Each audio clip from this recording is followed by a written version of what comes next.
Hi, if you're not subscribed, please subscribe.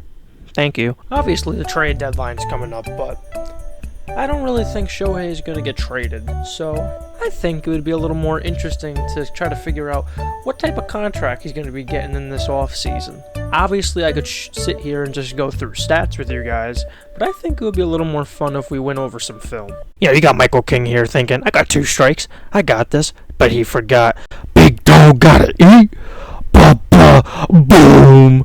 Gone forever.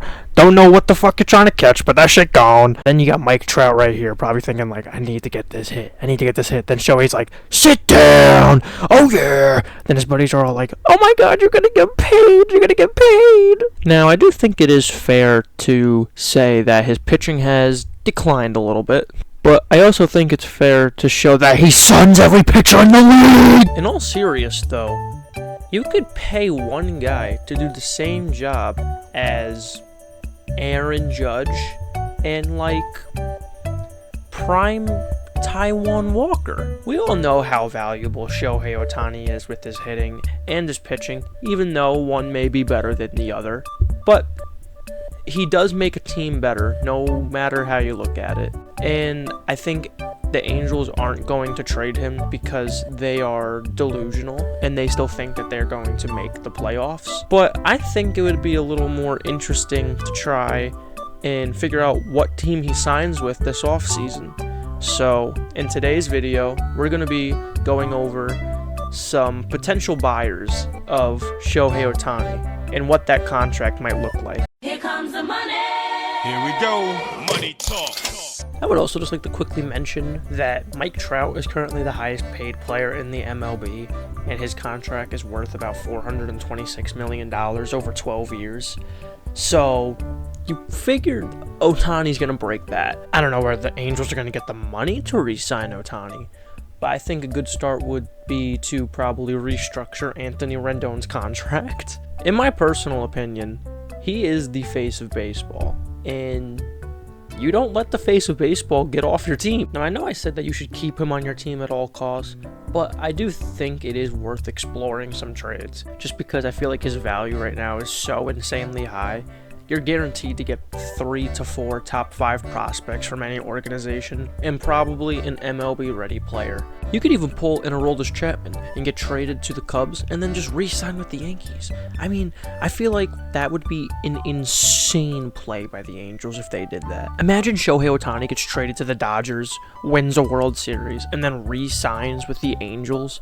That would be sick. But as I was saying, in my personal opinion, I think the Angels are the #1 destination for Shohei Ohtani to finish his career at. I mean, I think it would be pretty dumb for the Angels not to re-sign him. Another team could throw out a really big offer that could maybe sway his decision.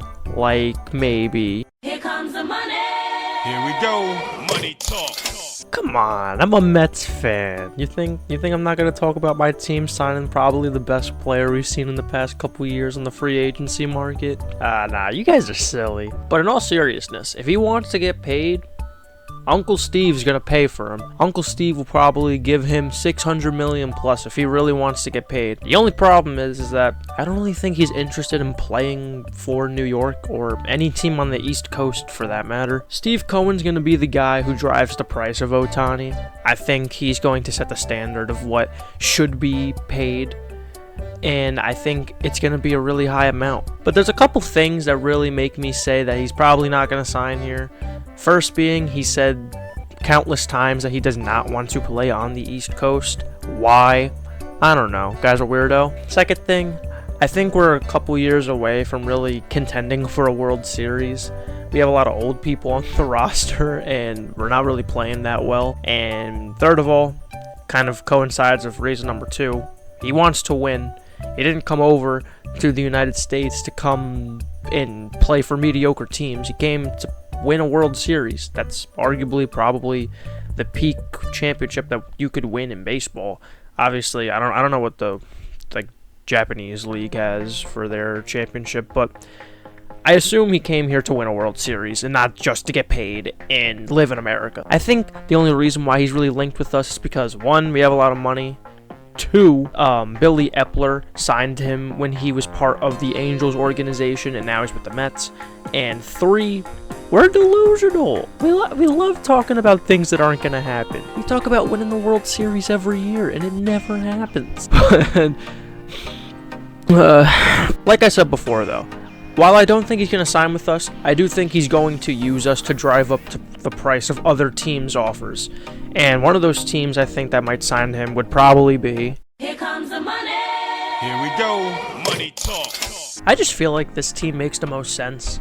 This would round out the Dodgers' top 3 of Mookie Betts, Freddie Freeman, and then Shohei Ohtani. Clayton Kershaw might not play again for the Dodgers next year, so they're going to need another starting pitcher, which Shohei Ohtani is. And, I mean, his bat doesn't hurt any lineup. It only makes it better. It would be interesting to see if the Dodgers could match any sort of offer that the Mets give Shohei Ohtani. But I will say, if I were the Dodgers, I definitely would not trade for him, especially with a very high chance that you could just sign him in free agency. I feel like everything just fits too well together in LA for Shohei Ohtani, so I don't really think he's going to be leaving the state of California. I also don't think he's going to get traded, but if he does get traded, where do you think he'll go? Because, I mean, to be honest, I don't know. A real wild card team could really sign him, like the Rangers or the Orioles, like a team really trying to make a playoff push. But I just don't think that's going to happen. So yeah, that's going to wrap up today's video. If you enjoyed, please like, comment, share, subscribe. That would be very nice if you subbed. I will see you guys in the next video. Peace.